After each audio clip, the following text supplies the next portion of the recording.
Welcome everyone. Can't see you, but I'm very happy that we've come together to geek out about planning this evening. This is the first in a series of events, so this one is focusing on zoning in Canada. We are going to be recording this event, and if you can add questions and comments in the chat box, then we'll do the Q&A after the presentation, and I'll pick out some questions and invite you to read them out. So just to introduce myself, I'm Vicky Payne. I'm a planner and urban designer at URBED in Manchester, and I'm going to be your chair for the evening. This event is part of a joint series between the Young Urbanists, POS NOVUS and Urbanist platform, and the series is going to be exploring zoning systems from across the globe. So I'll tell you a bit about these three organisations. The Young Urbanists are part of the Academy of Urbanism. It's a network of students and early career professionals that are keen to develop their knowledge about principles and techniques of good urbanism. POS NOVUS, so POS is the Planning Officers Society, and Novus is Latin for new and young.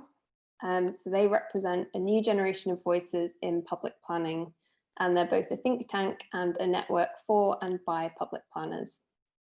And then finally, Urbanist platform is an organisation inspiring urbanists to create a more inclusive built environment. So great organisations, go and follow them on Twitter if you haven't already. And as I said, this particular event is going to be looking at zoning in Canada. We have a really great looking presentation from Jenna Dutton.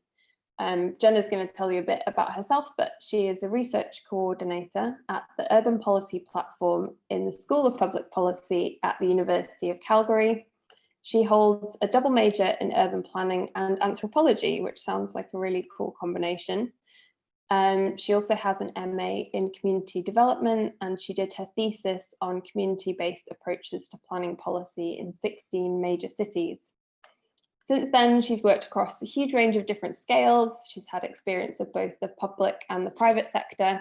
So she's worked on award-nominated master plans, transit-oriented development applications, and complex affordable housing projects. So she's going to be an excellent person to tell us all about the planning system in Canada. She's also the founder of Women in Urbanism YCC, which is a Calgary-based network that aims to promote equity, diversity, and inclusion. So we're very lucky to have her with us tonight. She's going to present first, and then we'll do a bit of a Q&A. So I will hand you over to Jenna. Thank you, Vicky. I'm just going to find my PowerPoint here. Okay. Can everyone see okay? Yeah.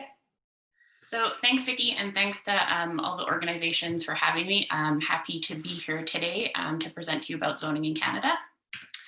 So I'm just going to go through the Canadian context, then go to Alberta and Calgary, and then talk a little bit about lessons learned. Oh. Okay, there we go. So a bit more about me. Apart from occasionally getting photos taken near library windows, I've worked for the private sector, a small municipality of 5,000 and a major city over the past 10 years of my career. Predominantly at the City of Calgary, I worked in citywide planning and community planning, so both the policy and implementation side. And as Vicky said, I completed my master's, and my background and current role in academia allows me to take a cross-sectoral perspective to planning policy. Sorry, the arrows are being special. Okay, so as many of you know, zoning is a city planning tool at the heart of the development control that sets rules for the intensity of land, where buildings should go, what types of buildings they can be, and what activities and businesses can happen there. So for the Canadian context, I thought I'd bring up this kind of accurate map to show the extent of land that we have in Canada and just compare it a bit with the UK and Europe. So the UK itself could fit into the province of Alberta, and I think that's an important thing to note when considering the different planning systems. And again, looking at size and population, England and the UK has a higher population, obviously, than Canada. But then also the population and the land size differs quite greatly between our provinces. So a bit of history. In Canada, the constitutional authority over property and civil rights was granted to provinces in 1867 and again through the Constitution Act in 1982. So each province is empowered to control land within its boundaries, and provincial tribunals are the ultimate authority for appeal. And in Alberta specifically, under the provincially regulated MGA or Municipal Government Act, municipalities are mandated to have a municipal development plan, so that's the citywide policy plan, as well as a land use bylaw. So where is Calgary? Threw in a little Canadian joke there. So it's in the south of Alberta, and about an hour from Banff, which you may have seen lovely tourist photos of stupendous mountains and the Rockies, which may be relevant. And trends and challenges in Calgary that are quite important when considering the planning system. So the population has grown quite significantly from 592,000 in 1982 to 1.29 million in 2019. There was a large economic recession in 2015 that caused a lot of office vacancy. We have about 28% office vacancy in our downtown area right now, as well as a lot of loss of jobs in the oil and gas sector. And with that, council approved 14 new communities, so suburban communities in 2018, because we have the space to grow to technically. And I pulled up this newspaper article on the right there, 11 new communities proposed, which they were considering, but they actually voted against yesterday. So I'm a little biased, but I'm quite happy about that. Yeah, and overall, issues such as the Conservative provincial government that aren't focused as much on things like climate change and climate resilience and economic resilience.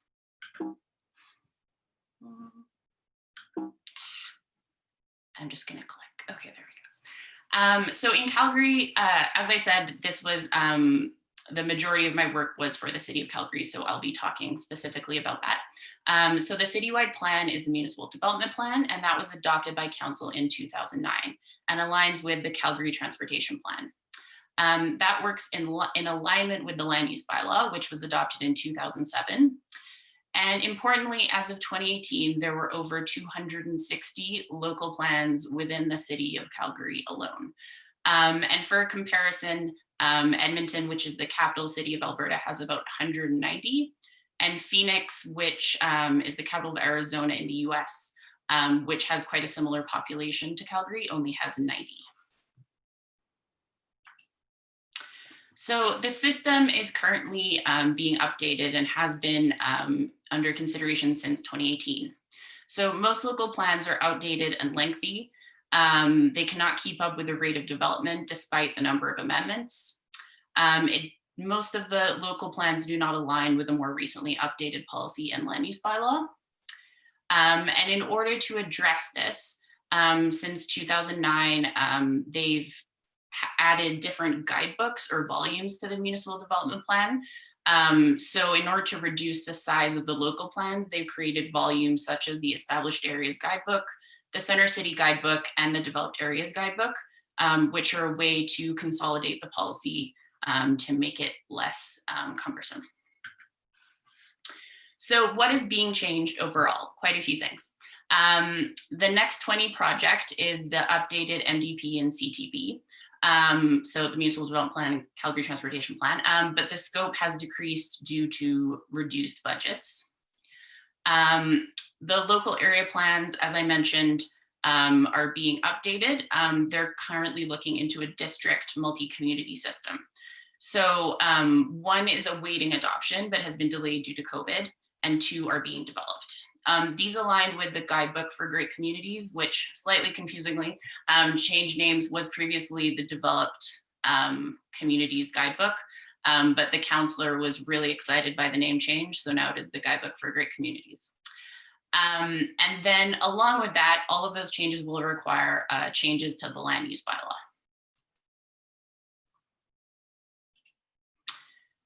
So I won't go into too much detail about the specific changes to the land use bylaw, but the proposed structure is supposed to make it a bit more intuitive for people to use.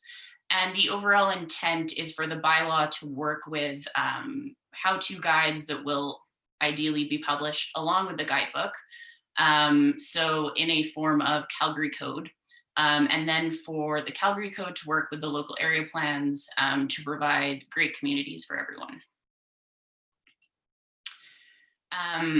So as I mentioned before, I was the project lead of this second community plan. So the Westbrook Communities Local Growth Planning Project that included 8 communities within the inner city area of Calgary. So the area was chosen due to the extent of land use amendments. As you can see by the map, the area surrounded with the red line, there's a lot of communities that don't actually have a local plan. So they just align with the land use bylaw, but no other statutory policy, which makes it difficult when you're looking for policy guidance. So there are some existing plans, such as the Killarney-Glengarry ARP, but it was adopted back in 1986. And despite the communities being quite tied to it, there's a lot of outdated policy. One of the policy statements that I always remember was the number of petty crimes in 1985. So it isn't exactly necessarily the best document to use for community growth. And as I said, it's the second area piloted for a multi-community plan within the city of 42 proposed community plan areas. It has been put on hold. And also the guidebook for great communities that is supposed to align with it and is the reason and basis behind the engagement has also yet to be adopted. So I think it's important to remember, even though we're talking about Canada specifically, that city planning is no stranger to difficulties and hesitation over proper direction caused by multiple objectives, confused implementation, and belated, if any, evaluation. And even though that's changed a lot since 1987, obviously there's a lot of things to juggle when it comes to planning. So for the changes to the system, there are pros and cons. So the initial goal was every community in Calgary to be part of a local growth plan within 5 years. So 42 multi-community plans approved within 5 years. Reduce length and complexity of plans, provide more certainty and transparency to communities, and reduce review time for planners, communities, and council. And simultaneously, the cons are community buy-in. A lot of communities that have plans, especially some of those that have been more recently adopted, don't really understand why they have to re-engage with this process. And furthermore, there's a lot of engagement fatigue because there's been a lot of projects in the city due to an expansion of the light rail transit system, as well as Main Streets projects. And adding to that, development needs to be addressed in the interim. So what mechanisms and guidance are there while this policy is being drafted? And also speedy timelines can be beneficial, but with the second and third pilots, the first one moved so fast that the staff didn't actually have time to reflect on what the lessons learned were and what could be changed. And overall, there was a bit of an internal disconnect with the strategic plan. So if you focus so much on what needs to be changed and moving forward, sometimes you don't necessarily talk to everyone that should be involved. So due to this, and also the work that Vicky mentioned that I did for my master's, I have sort of lessons learned thus far in my career and a couple of recommendations. So contextual. So in Canada, the approach is different in every province, though all of them require some kind of land use bylaw and official citywide plan. They don't necessarily require community plans. But I've noticed that there's a lot of importance of conducting an in-depth initial research analysis to understand kind of what's happened in the communities so that you can acquire community trust before moving forward with these projects. And obviously there's always the element of upzoning versus downzoning. The stereotype, of course, is that developers want to upzone properties to have more intensity of development and more units, versus the community members want everything to be downzoned. And the system as a whole. So if you're going to input a zoning system or change a planning system, from my experience, it's very important to consider how the system works internally and externally to the city. So consider, like, what are the drawbacks of planners working with other staff at the city? What could change to help people work better cross-sectorally? And who is making the decisions? So obviously there's an importance of leadership, but also who are the leaders talking to that work with the planning system every day? And understanding that with the image there talking about changing sort of the housing dynamics and the growth by 2039, in the past, or at least stereotypically in the US and Canada, zoning has been used as a mechanism for redlining and racial segregation. So I think it's important to consider that in zoning approaches. Are we actually providing more affordable housing and mechanisms for housing stock, or are we restricting that? And next, technology. So technology is a great tool, but it also needs to be tied to meaningful engagement. And from my experience, it can exclude certain groups of the population. When we are going out for the first round of engagement for this multi-community plan, a lot of the comments were that we weren't engaging with people in affordable housing, the elderly, people that didn't necessarily have English as their first language, and ultimately, not all online tools are user-friendly. So it's important to consider that in emphasizing technology. Just gonna do a water break. Okay, so the last one, and one that is kind of very important from my research and experience, is implementation. And I know it's a huge, difficult one, as planning doesn't necessarily have the capacity or the staff all the time to implement documents. But I use this example from Philadelphia, where they have an award-winning plan called Philadelphia 2035. And they had specific action plans and recommendations tied to the document itself that speak to the overall goals in planning. So which agencies need to be worked with, as well as goals that speak to other policy documents and how they tie together. So I think considering how everything aligns is very important. You can't just throw in a system and hope that it'll work with everything else. And ultimately, documents aren't useful unless they're monitored continuously. So what does all this of me sharing have to do with zoning? So obviously, it's part of the overall planning system. You could copy and paste an amazing zoning approach from a different country or a different place, but it possibly won't work because of how the planning system works as a whole. And I think it's very important to remember who are we planning for, so communities and people, and how are we speaking them to design planning systems and engagement approaches. And also, it must be understandable for all stakeholders. I know there's a tendency to fall into kind of the planner-isms, but I think communities need to understand how these documents affect the growth of their communities overall, not just from the planner's perspective. And ultimately, best practices are not perfect solutions. I think it's great to learn from other jurisdictions, and one of my favorite nerdy things is learning from across the world. But I think it's important to understand the context and the system as a whole. Thank you very much. That's the end of my presentation, and happy to take any questions. Great, thanks, Jenna. It's really interesting, like the kind of, it's obvious, I guess, but the sort of things that you're thinking about and the questions you're asking, although the systems are different, they're kind of the same things that we talk about and discuss here, all of those, like the balancing between all those different things. I saw, let me find the chat again. There's a really good initial question from Sandy Taylor, do you want to unmute yourself and ask? It was about resources and timescales.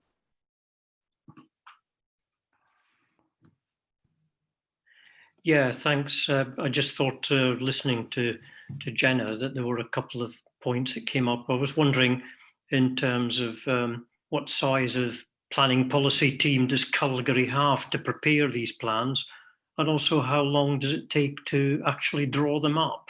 Because, you know, obviously there are a whole range of issues here back in the UK at the moment about the resourcing of planning departments in local authorities to undertake these plans?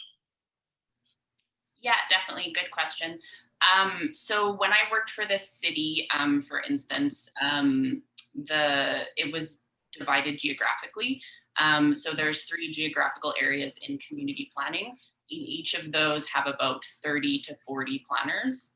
But the example that I was talking about for the Westbrook Communities Plan, so that's 8 communities.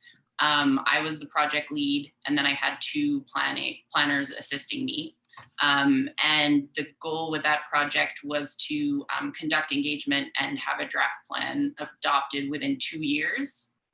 But that being said, the first plan, as it's been put on hold, I don't think it will be more like a 3 to 4 year timeline. So it can entirely depend. And also adding to that, the way in Calgary, at least, that they do applications versus policy is that the guidebook for great communities that I referred to was an entirely different team of planners than the planners working on the policy plans, which was good because there was more resources. So there was about 5 to 6 planners working on the guidebook, but then creates complications in that there has to be a continuous connection of kind of what your approach is moving forward if the documents are going to align together well, if that makes sense. Yeah, thanks. That's really helpful. Had an interesting comment from Christopher Waller, who said something that I was kind of thinking of. So when you were talking about local plans, that's something that we have the same name here, but with a different meaning. So it would apply to like a whole administrative area, but it sounds, Christopher's suggesting that the scale of your local plans are actually closer to the scale of our neighbourhood plans. So it's a much smaller, more focused area. And then it relates to a question from Max Laverack. Apologies if I pronounced your name incorrectly, but he was asking, you talked about how everything fits together in the system, and was wondering whether you could give a sort of explanation of what the different scales are and how the different plans that you mentioned fit together. Yeah, definitely, I can do that. Yeah, I know it's a bit confusing. So the municipal development plan is the entire city. So it's statutory policy, but it's very general policy. So policies for more compact growth, and then goals such as by 20, I wrote this one down, by 2039 having a goal of 50% development in the inner city and established areas and 50% in the suburbs, because currently it's 33% in the developed areas and 67% of new communities, so suburban communities. And then the local area plans are more specific targeted policy for communities or multiple communities within the city. But then the communities that don't have local area plans are designated through the land use bylaw. So every single lot of the city has a land use district associated with it. And then the land use bylaw speaks to all those particular things like permitted discretionary uses, FAR, setbacks, etc. And then within that, some of those documents are statutory and some are non-statutory. So as a planner, when you're reviewing a land use application and a development permit plan, some of the policy has more weight than others when you're recommending things and going to council. Did I answer all those questions? I'm not sure. If there's anything else. I think so. If not, let me know on the chat if anyone feels cheated by that answer. Yeah, Jenna, can I? Do you mind if I come in, Vicky? Yeah, sure. Yeah, no, you definitely answered all my questions, Jenna. Thank you. It's just a quick follow up. So, how do the sort of the sort of area plans that you describe relate to the code, the kind of bylaw? Does one sort of impact the other? I.e., would you change the bylaw as a result of what you put in the plan, or are they not sort of as intricately tied as that? Yeah, very good question. No, they are. So the local plans have a land use map associated to them that is not as specific as the land use bylaw. So you'll have residential conservation areas, for instance, which is a lot of the plans that were adopted in the 70s and 80s. Which will basically allow for a land use amendment to any residential area. But that's the issue, is that it can be perceived different ways by community developers, et cetera. But yeah, as I said, so you'll have sort of chunks of the land use map that would include sort of like an R2 district or a smaller multi-residential like an MCG. And then if you have a land use application that doesn't fall within that. So if you want to go higher density, then you come into the land use application, but then you also have to amend the local area plan, which is an additional cost for the applicant. But you also then have to go to what we have is a Calgary Planning Commission, as well as City Council for approval of that change. Great, thank you very much. That's really, really helpful. I think you may have answered Alexandra Milenchevic's question as well. So a question about, so departure from the adopted plans implementation stage, does it happen and do plans get altered as a result? I guess that's a yes and a yes on that. Yeah, so I mean, I mentioned that one of the reasons for the area being chosen for that multi-community plan project was because there were so many amendments. And when you don't have the local area plan in place, which was the case for 4.5 of those 8 communities in that plan, regardless of sort of the community pushback, there's less of a policy reason to not approve things like infill. So then you have in those areas, typically there's more of a kind of not in my backyard pushback from the communities, because they feel like the city is less likely to hear their concerns if they don't have a local plan. I had a question actually about the format. So if they're being updated relatively frequently, because a lot of our plans are still, they're digital in the sense that PDFs, but they're sort of like paper documents essentially that have been digitized. Is the system for a local plan more digital and easy to update, or are they constantly reissuing documents?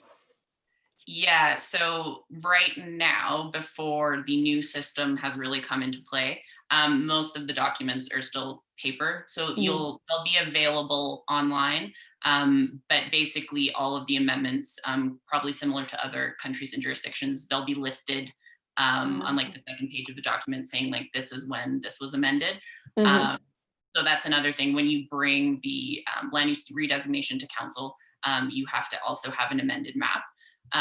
So it's kind of a very long and arduous process that I'm sure many people are aware of. But the goal of the new system is to have it so all of those maps are available online and are digitized.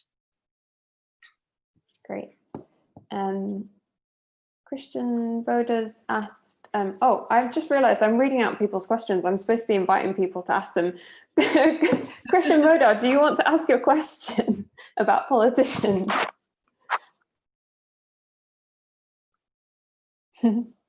Christian? Hi, thanks for allowing me to be part of your platform. So what happens is I'm in Durban, South Africa, and quite often our politicians, they have quite a strong pull over decision making for either land use applications or development applications, and hence what the system sometimes gets tilted in one direction, and it sort of tends to favor the elite, if you could put it like that. So hence my question to ask, whether in your region, do politicians have that kind of power, or all decision making being taken on a strictly academic reasoning basis? Yeah, good question. Yeah, I will preempt this saying that I no longer work for the city of Calgary, so this can't be held against me. I would say it might not be quite the same level of influence, but there are some politicians that are more directly tied to the development community than others. And their kind of own agenda tends to influence kind of how they vote for certain things. So I guess a good example would be a couple of years ago, a lot of places were trying to have secondary suites. So basically residential suites above the garage or in the basement of their houses. And previously it was not a permitted use in most of the city. So you had to come in through the land use application process. So go to Calgary Planning Commission and Council. And just for one house or one property, it would take up to 4 hours for council to decide. One of my applications, for instance, I got a 200 signature change.org petition for someone not to put a apartment above their garage. And along with that, certain councillors say that they're reflecting the desires of their communities, but realistically, they're not really taking a strategic approach and understanding or reading the reports that say this is why this should be approved or not approved. And I also mentioned the 14 suburban communities that were approved in 2018. But that was actually against administration's recommendations for suburban development. So yeah, so I would say, I mean, I think it's very much Canada, the developed world. So it's not like as extreme in terms of council influence, but I think there's definitely frustrations from the planner perspective in terms of sort of the planning professional suggests one thing, and then the counselor says other, which I'm sure a lot of you are familiar with. Did that answer most of your question? Yes, thank you. Okay. Kevin Murray has said comment, not a question, but then did ask a question. So Kevin, do you want to make your comment and ask the question? Apologies, I started it as a comment.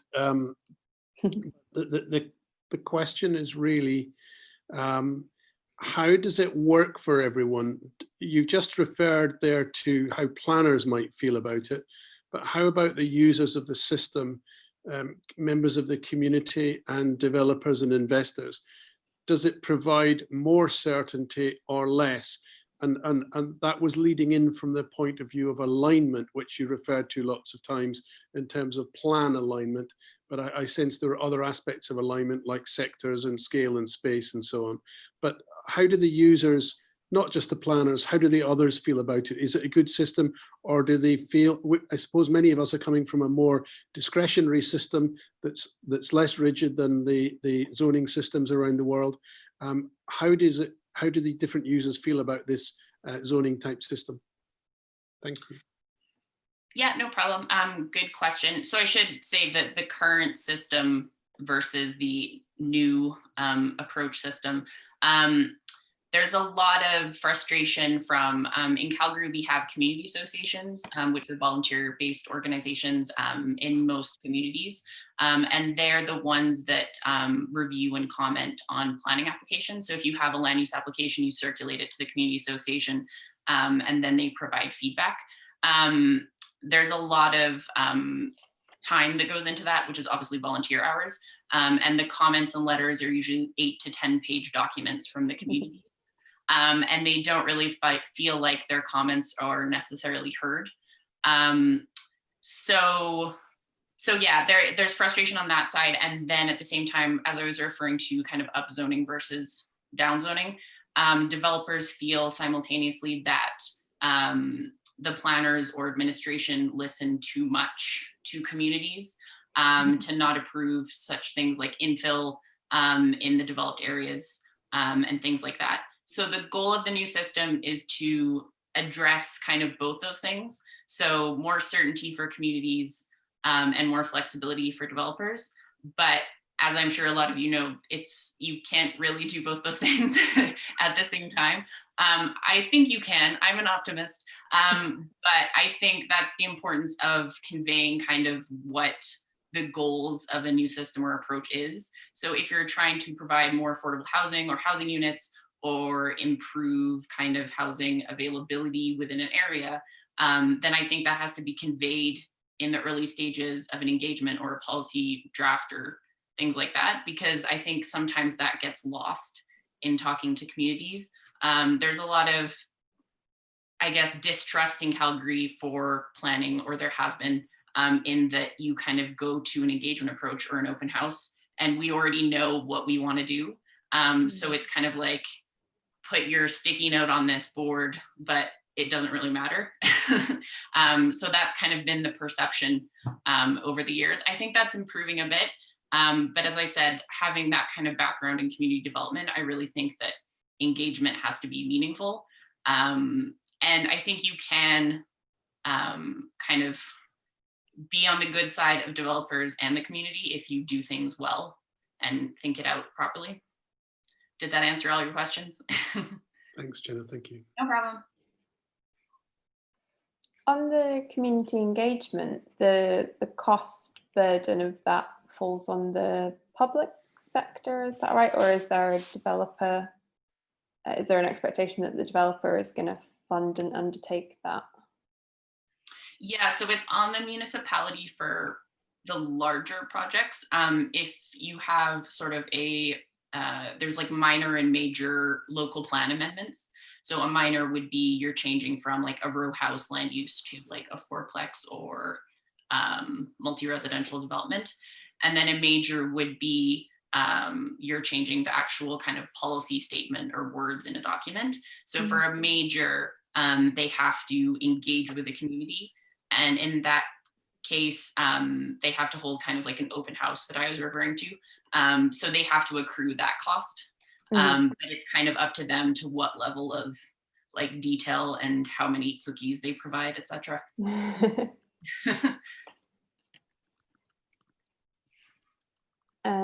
Charlotte, did you want to ask any questions? Has anything occurred to you during this debate? You've put me on the spot there. Oh, sorry. I was just trying, no, it's fine. I was trying to think about like how it relates to our system. It's probably more a question to the audience, because some of the stuff sounds familiar, doesn't it? And I'm trying to work out how it sort of all quite relates to how we do things, what's familiar and what's not, and I'm still getting my head around it. So like upzoning sounds to me almost like for all the techie planners, like a section 73 or something, or you sort of go in and you amend something to get it bigger or to have less affordable housing or something. I don't know if I've misunderstood that. And then something you were just saying then, Jenna, sounded to me sort of like PD rights or like a minor and a major application. I'm just trying to get my head around all of that. I don't know if anybody else has thought about it in that sort of way. Welcome like a discussion as well as questions, everybody. Julie's asked something. Julie's always got good questions. Yeah, just prior to that, Leah said that they think they can do a summary comparing the two. Was that volunteering to do a summary of the two systems? Yeah. Yes, Leah, do that. Leah's from Canada and knows Jenna, so this is lovely. Okay. And I used to work with her, so it's great. That would be great. And then Julie maybe can ask. Yeah, I can give it a go. So what I think it is the bylaws are a bit like site allocations for us. So sort of saying like, this is what you can do with that site and that's what you can do, but it's a bit more of a legislation rather than, a local area site allocation.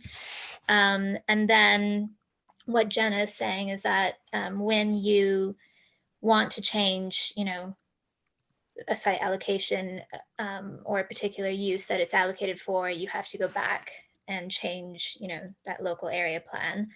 And I think, to a degree, yeah, that it is some PD rights in terms of, like Jenna was saying, some things you're allowed to just change. But in some ways, I'm not sure if the sort of zoning system is a little bit more fluid than perhaps our system.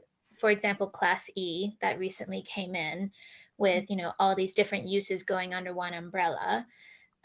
Perhaps, Jenna, when something is identified for commercial use or resi, is it that broad, or does it go down to retail or office or industrial? I think that helps. I'm not sure. Yeah, I think that helps. I haven't worked in England, so I don't fully know what the system is. Yeah, I would say that's true. One of the goals of the local plans too is to make it so there's more permitted use applications, which I think you guys have in England. So obviously you don't have to then go through as much of a process, because you don't have to notice post on site, get community feedback. It's more of like, if you comply with these rules and setbacks, that it can then be approved. And what else was I saying? I've forgotten everything you said, Leah. Yeah, I should also say that I just have spoken about Calgary, but there's also a lot of difficulties with regional planning in Alberta. So I'm currently doing a research project about regionalization. But basically, there's a lot of medium, small towns, even summer villages, which are communities of about 200, 250 people. And a lot of these communities try to annex land, which mostly turns into industrial land. But then the idea is being pushed from the province that they need to work together and collaborate through regional planning agreements and inter-collaboration frameworks, other terms. But there's a lot of difficulty in them doing so, because then they have to share services, potentially share council, and share staffing, etc. Yeah, I think our equivalent is like the duty to cooperate. Yeah,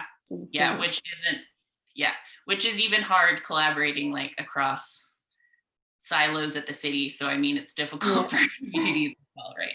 I can answer Julie's question as well. Yeah. Julie, did you want to ask your question live? Yes, and I think I'll add another question. Well, a few other questions actually. But, one big argument for the zonal planning system in the UK is that it would basically kind of cut resources needed to produce the plans. But I have a feeling that what you're describing is really resource intensive, especially in terms of like the officers that you need to produce these very comprehensive plans. And then, I had a general question about like Calgary itself, and the kind of challenges it faces as a city, and how you think zoning is sorting out the issues. I mean, I think you touched on, like, for instance, like the city expanding, like urban sprawl. So are there any attempts to like densify the existing neighborhoods? Yeah, that was a general question on this. Yeah, there's definitely attempts. Since most of those local plans that were adopted in the 70s and 80s, there's been a huge reduction in population in a lot of the established communities in inner city areas.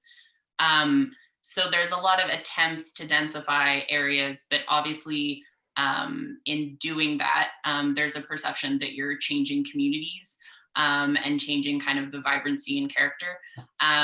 So there's a lot of pushback, because obviously when you have to go notice post and tell the whole community that you're changing a property from a single family home to an apartment building or a duplex, it's not always perceived greatly. I mean, also we have a conservative, quite a conservative province. And I think Calgary is always referred to in Canada as like the teenager of major cities. So we're not quite Vancouver or Toronto. So I think there's still very much like a hesitancy to provide more units and intensify the inner city areas, which kind of counters the goals of the planning policy. And also a lot of it is like pushback on those people being like renters or people that live in affordable housing. And there's still a lot of critique that people don't want to live near them, which is very unfortunate. And the funding question, like how is it funded, and is it quite resource intensive? Yeah, so are you referring to like the local plan documents processes, or like planning as a whole at the City of Calgary? I was thinking of planning as a whole, but I don't know, Julie, what we... Yeah, I mean, it would be planning as a whole, I guess, but I think like in the planning reform proposed by the government, there's an idea that this whole like zonal planning system would be mainly funded through developers' contributions. So through something called the infrastructure levy, which would be intended to deliver loads of things like affordable housing, but also fund the zonal planning system, fund design officers to guide developments. So yeah, it's just something that I think hasn't really been thought through. And yeah, this expectation that somehow zoning is just going to be less resource intensive than our current discretionary system. Yeah, definitely. Yeah, so it depends if it's operating or capital costs, but most of planning at the city is funded by property taxes, which is why obviously the system wants more density and more units and stuff, but the city pushes back, which is an interesting dynamic. I think, I mean, I don't know how many applications or kind of what level of busyness planning officers have in England versus what they would in Calgary. So it's hard to gauge kind of like the capacity of people. But for instance, the 8 community plan that I was leading, the budget for that, including like public engagement, et cetera, was about $650,000. So that was over a 2-year period.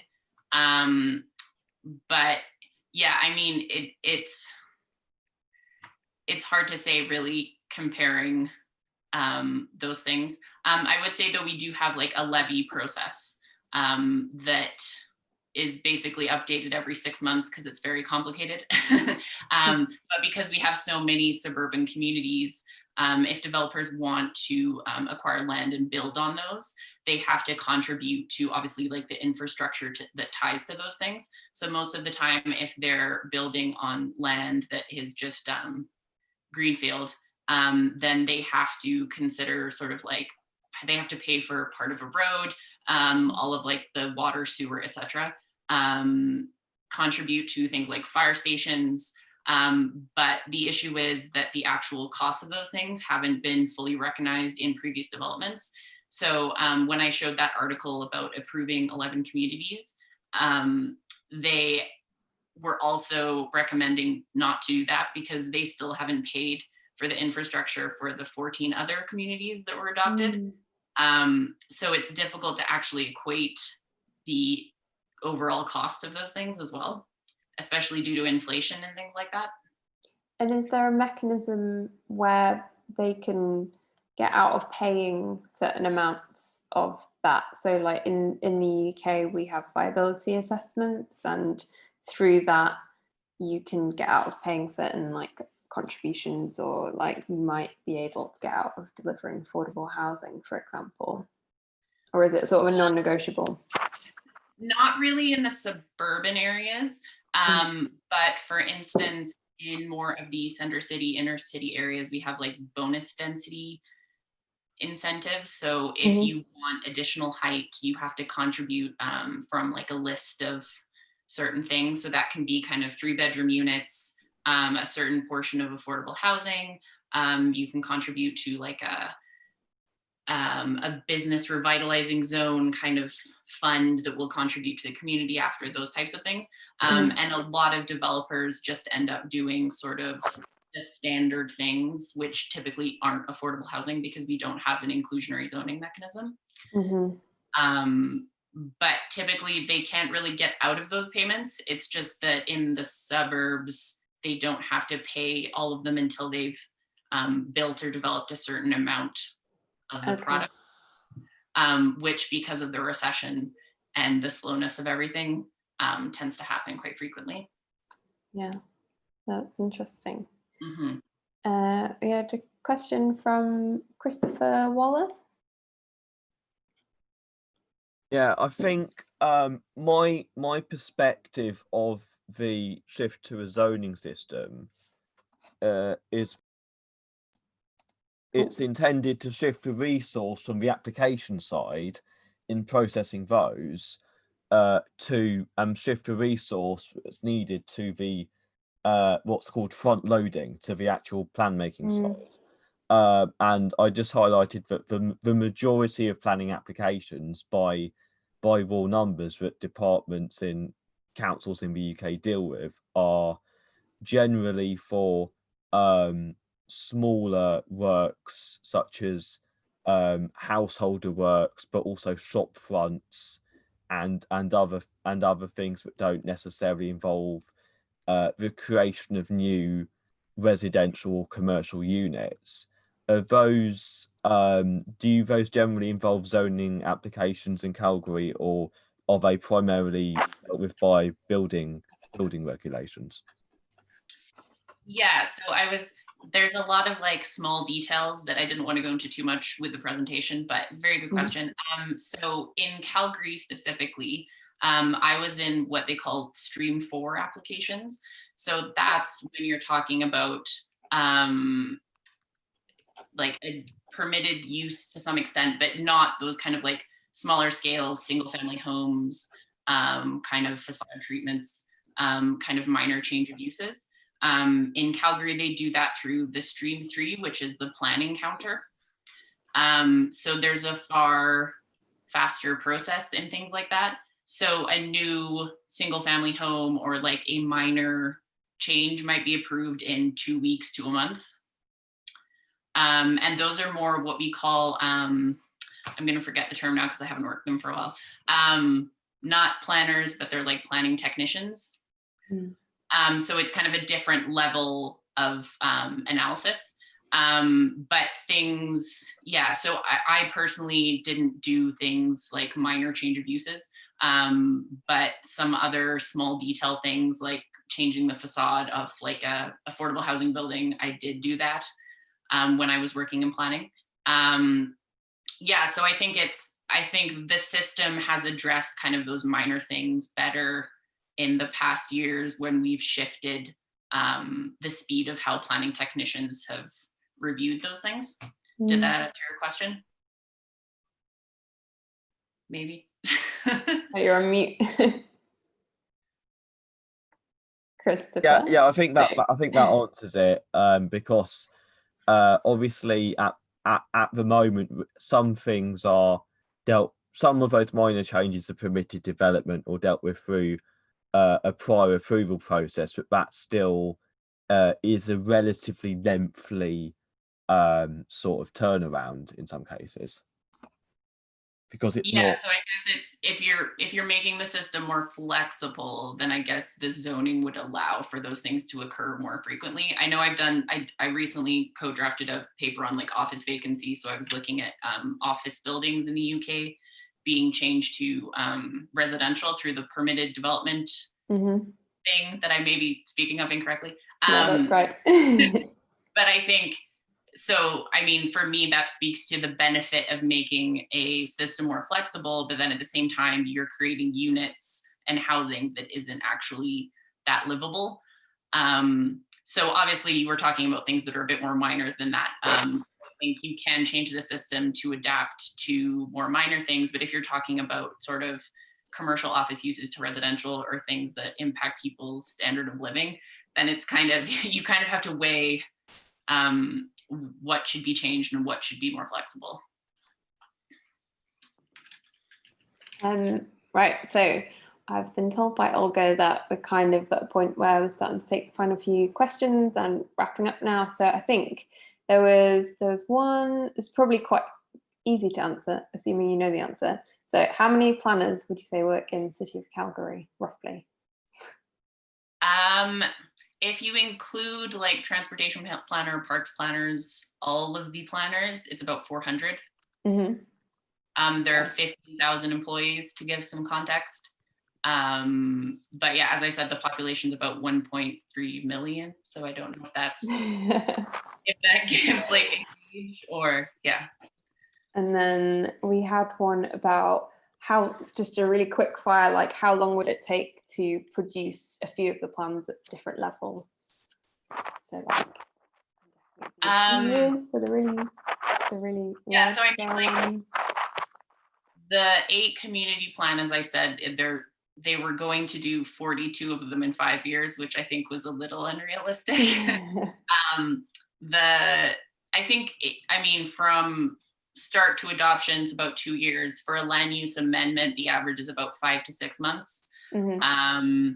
For a 1 community plan, I think the fastest I've seen when I worked at the city was about 8 months. And then there's also been a couple of plans that aren't statutory but have been community led, where the community didn't want to wait for the city to have funds to do a local plan. So they've done that themselves over about like 3 or 4 months. Great. And do you have any like final parting words for the British planners? Other than Biden winning another state, not being my political leaning.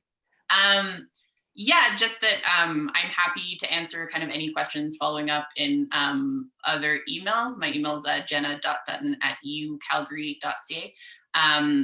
But just that I think I mentioned a lot the flexibility and of the system. So I don't think there's going to be an approach that works in other countries that's going to work perfectly in the UK and England.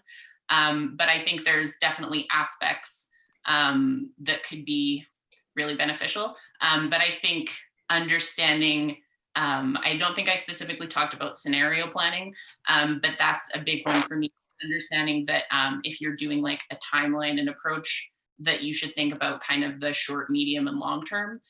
So if things don't work out, or for instance, there's a pandemic, then you have other options and considerations moving forward, if that makes sense. Yeah, that's interesting. I'll look into that. Really enjoyed presenting and all the questions, and thank you for having me. Yeah, thank you very much. You've been very patient in answering all our questions, and thank you to all the organisers and facilitators of the event, and thanks to everyone for coming. And hopefully, I think I'm going to be chairing the next session, so hopefully I'll see you all at the next one.